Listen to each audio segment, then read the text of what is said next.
plastik.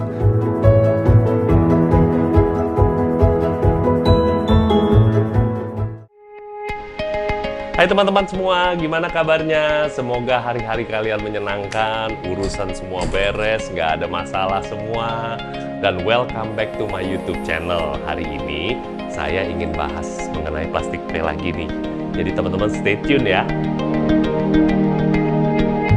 Dengan adanya dan terciptanya platform Plastik P, di mana kita bisa bersama-sama membantu Indonesia memerangi polusi sampah plastik, timbul beberapa pertanyaan ke saya dari teman-teman, dari sosial media. Om Su itu awalnya adalah pembenci plastik ya. Nah, di sini saya ingin mengklarifikasi untuk teman-teman semua. Statement bahwa Om Su itu benci plastik itu salah besar. Boleh dibilang malah saya itu adalah pecinta plastik. Saya itu nggak bisa hidup, teman-teman, dari plastik. Keluarga pun saya juga begitu. Saya lihat di sekitar teman-teman, saudara-saudara, lingkungan saya, semuanya pun hidup bersama-sama dengan plastik. Jadi kalau saya personal view, I love plastik. Karena saya itu adalah penikmat. Saya itu menerima berbagai convenient, berbagai kenikmatan dengan adanya plastik. Saya aja coba dengan kalau umpamanya lagi haus-haus, tiba-tiba saya ke minimart, saya ambil botolnya dari plastik, sudah dingin, saya nikmatin. Bagaimana saya mau dibilang saya benci plastik? No way. Ini udah benar-benar sebuah kenikmatan. Dan kita pun tahu kok, awalnya itu plastik itu diciptakan itu untuk menyelamatkan bumi, teman-teman semua. Untuk kita itu mengurangi penebangan pohon. Sehingga terciptalah plastik. Nah, disitulah makanya kalau saya pribadi, gak bisa saya dibilang bahwa saya pembenci plastik. Oh my God! Wow! Ini aja teman-teman, dari plastik bagi teman-teman yang pencinta tanaman. Saya memang sudah agak jarang membeli kemasan minuman sekali pakai. Ya, kalau terpaksa saya beli. Saya selalu bawa-bawa botol seperti ini untuk saya minum, saya isi ulang di rumah. Tapi lihat teman-teman, ini aja ada plastiknya. Dikarenakan Om Su ini adalah penikmat plastik. Keluarga Om Su dan juga semua teman-teman saya, keluarga saya, bahkan seluruh penduduk bumi itu sudah diberikan kenikmatan dengan terciptanya plastik. Tetapi yang menjadi masalah adalah bagaimana kita treat plastik ini. Seperti manusia, seperti saya deh. Saya seneng gak sih di ghosting? Kamu seneng gak sih di ghosting?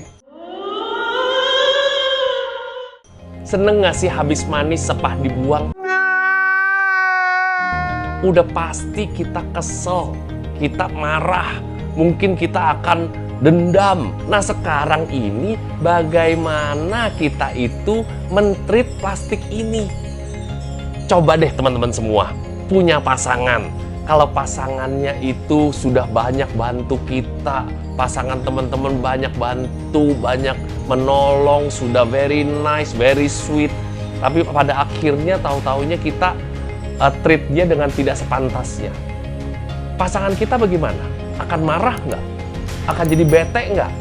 Mungkin akan melakukan sesuatu yang mungkin kita pun jadi kesel juga nggak? Akan attack balik kita nggak? Yes, plastik is the same. Setelah kita gunakan, kita harus treat plastik itu dengan sepantasnya. Bagaimana kita bisa mengumpulkan bersama-sama dengan adanya plastik P, kita bisa mentransformasi plastik-plastik tersebut yang biasanya kalau dibiarkan, di-mistreated, itu akan attack kita balik, akan mengetek bumi, malah itu akan menjadi produk-produk yang berkelanjutan. Produk-produk yang nice dari berbagai jenis industri yang bisa kita nikmati. Dan sekalian kita melindungi bumi Indonesia dan juga dunia. Saya bisa paham sih kenapa di awal footage tadi ada gerakan-gerakan atau demonstrasi anti plastik, tidak suka dengan plastik. Ya memang saya pun secara umum itu juga mengerti Karena banyak sekali NGO, kampanye-kampanye dari pemerintah untuk melakukan recycling. Tapi pada nyatanya, saya mau tanya nih kepada teman-teman semua. Dan saya yakin 99% penduduk Indonesia nggak tahu di mana sih tempat proses recycling yang benar, yang baik. Betul nggak teman-teman? Saya pun juga di awal nggak paham. Jadi kalau kita itu dikampanyekan untuk melakukan recycling, atau men-treat plastik ini dengan baik, nah treatnya mau kemana? Nah oleh sebab itu disitulah kita lihat di Indonesia terutama itu ada yang namanya missing link atau putus mata rantai. Oleh sebab itu saya dan para founder menciptakan platform sosio-eko yang bernama Plastik Pay, di mana kami mencoba untuk menciptakan mata rantai penghubung antara informal sektor, teman-teman yang masih menggunakan plastik-plastik tersebut, untuk kami Plastik Pay mendeliver 100% sampah-sampah plastik itu ke recycler, dan dari recycler akan menjadi produk-produk yang tadi teman-teman sudah lihat.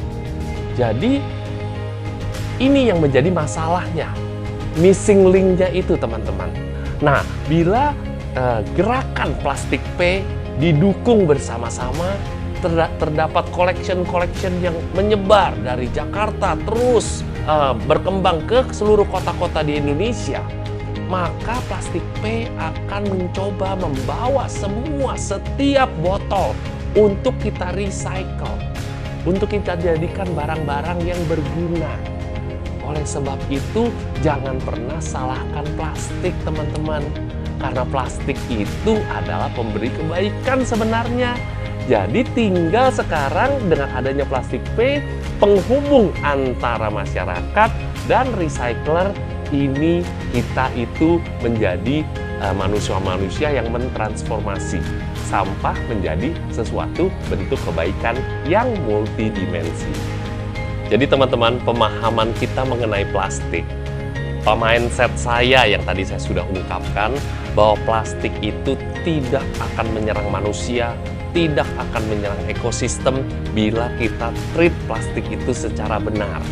Seperti kita menjalani hubungan antar manusia, atau seperti kita menyayangi pasangan kita.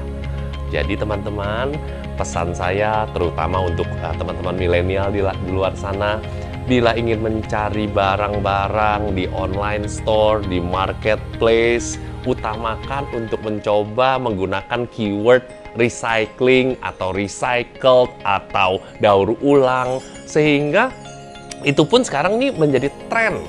Kita itu harus create sebuah tren, karena bisnis itu adalah erat hubungannya dengan supply and demand.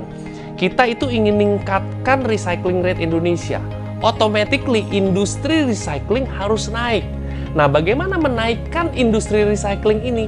Satu-satunya cara adalah dengan meningkatkan demand dari produk-produk yang bisa diserap oleh masyarakat.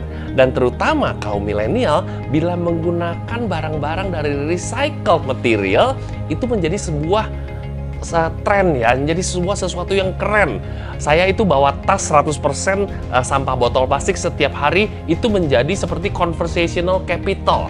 Kita itu menjadi kayak mengajak masyarakat, dan itu efeknya luar biasa, teman-teman.